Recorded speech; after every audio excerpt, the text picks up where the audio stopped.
मनवंतर Gehlot and you are watching my channel Manvantraj corner. तो प्यारे बच्चों, कक्षा 8 की हिंदी की जो पाठ्य पुस्तक वसंत है, इसका अध्याय जो 6 है भगवान के डाकिए। आज ये हम कविता पढ़ने वाले हैं।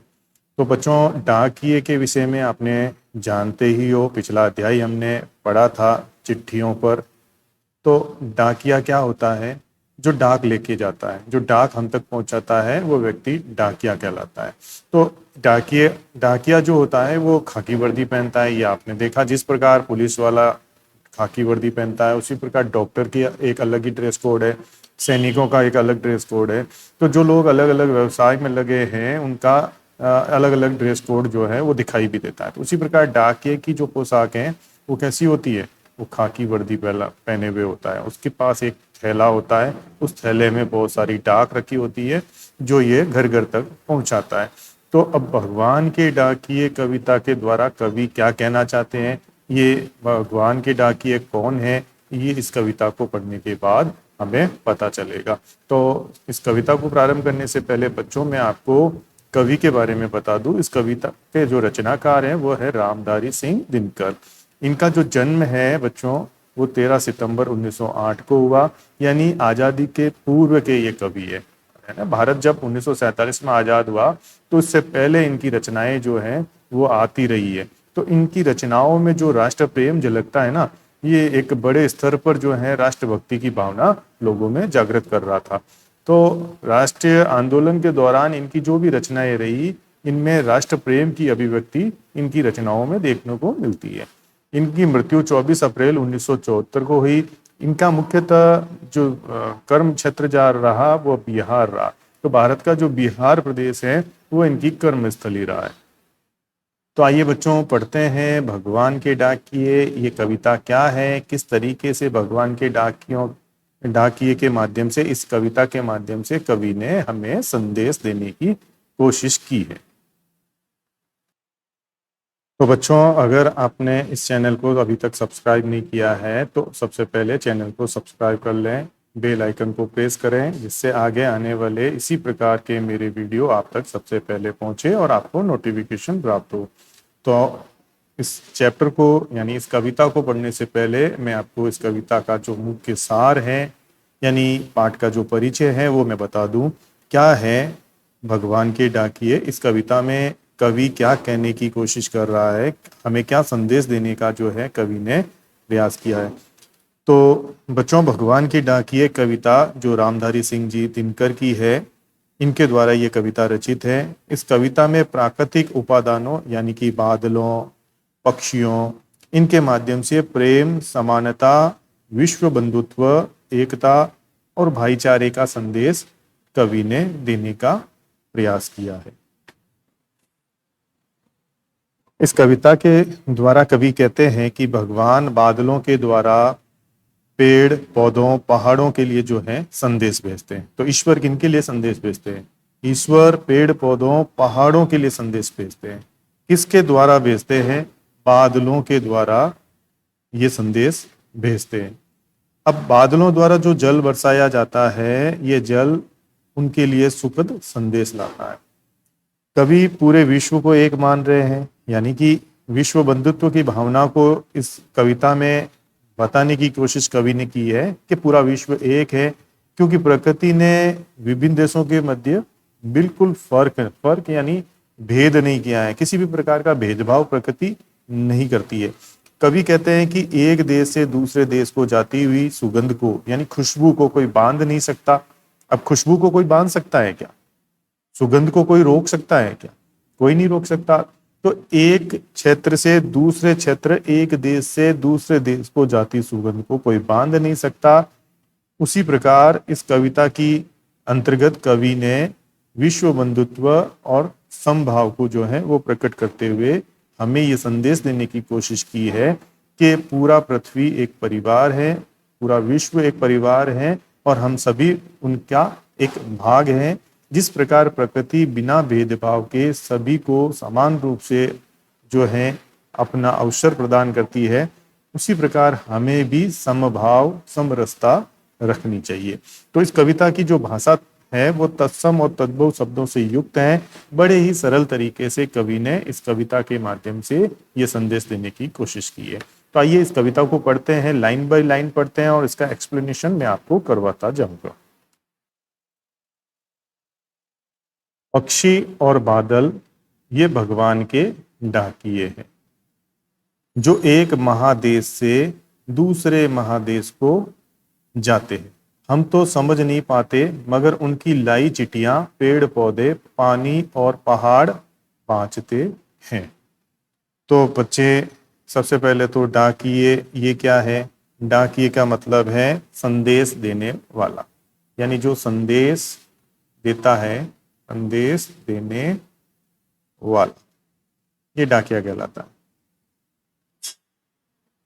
महादेश, महादेश का क्या अर्थ है?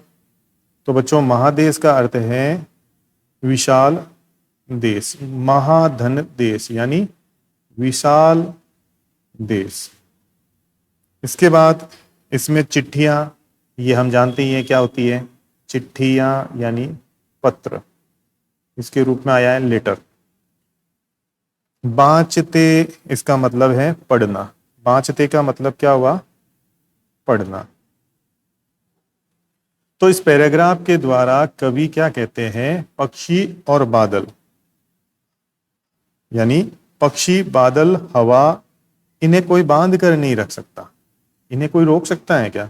इन्हें कोई रोक नहीं सकता, इन्हें कोई बांध कर नहीं रख सकता।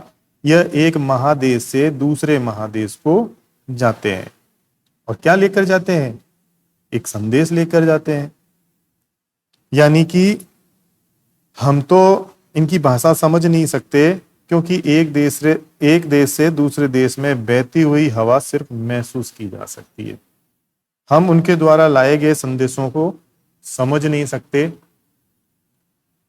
उनके द्वारा लाए गए ये जो पत्र हैं, ये कौन बाँचते हैं? ये पत्र, ये भाषा, इस पत्र की भाषा जो है, प्रकृति के पत्र की जो भाषा है, वो कौन बाँचते हैं, वो कौन पढ़ते हैं? पेड़ पौधे पानी और पहाड़, ये प्रकृति के जो है संदेश को सुनाते हैं। जैसे एक देश का पानी दरिया बनकर बहता है तो दूसरे देश तक भी पहुंचता है, उसी तरीके से ऊंचे ऊंचे पहाड़ और प्रकृति, उन्हें अगर हम देखें दूर से तो ये नजर आते हैं। ऐसा लगता है जैसे ये झांक रहे हो एक देश से दूसरे देश की ओर। इस तरह से पेड़ पौधे जब फल फूलों से भर जाते हैं तो उनमें एक नवीन महक पैदा होती है और वो भी बिना किसी बंधन आजादी के बहती है और अपनी खुशबू फैलाती है। तो प्रकृति का ये संदेश जो है, पेड़ पौधे पानी और पहाड़ जो है वो इस संदेश को समझते हैं, वो हमें बताते हैं। आगे के पैराग्राफ में बच्चों, हम तो केवल यह आंकते हैं, हम तो केवल यह आंकते हैं कि एक देश की धरती दूसरे देश को सुगंध भेजती है और वह सौरभ हवा में तैरते हुए पक्षियों की पाखों पर तिरता है और एक देश का भाप दूसरे देश में पानी बनकर गिरता है। तो इस पैराग्राफ के द्वारा कवि क्या कह रहा है, इसको ध्यान से समझे। कवि कहता है कि हम तो सिर्फ एक अंदाजा ही लगा सकते हैं। आंकते, आंकते क्या मतलब? आंकना का मतलब क्या होता है? अनुमान। आंकते का मतलब है अनुमान। धरती यानी पृथ्वी, सुगंध यानी खुशबू, सौरभ ये भी खुशबू के रूप में आया है, यानी सुगंध का मतलब खुशबू, सौरभ का मतलब भी खुशबू है यहाँ। आंखों का मतलब है पंख, आंखों मीन्स पंख, और भाप का मतलब है वाष्प, वाष्प। तो इस तरीके से इस पैराग्राफ में कवि कहते हैं हम तो सिर्फ एक अंदाजा ही लगा सकते हैं कि एक देश की धरती दूसरे देश को खुशबू भेजती है। हम तो सिर्फ इतना ही अंदाजा लगा सकते हैं कि जब हवा बहती है, पक्षी एक देश से दूसरे देश जाते हैं और बादल क्या है? बरसते हैं। इस धरती पर हम तो सिर्फ यह अंदाजा ही लगा सकते हैं, यानी हम मानव केवल अनुमान ही लगा सकते हैं, अंदाजा ही लगा सकते हैं कि एक देश की धरती दूसरे देश को अपनी सुगंध अर्थात खुशबू भेज रही है और यह हवा के द्वारा खुशबू चारों ओर फैल भी रही है। कुछ पक्षी अपने साथ लेकर चले जाते हैं, कुछ हवा के साथ इधर उधर बह निकलती है।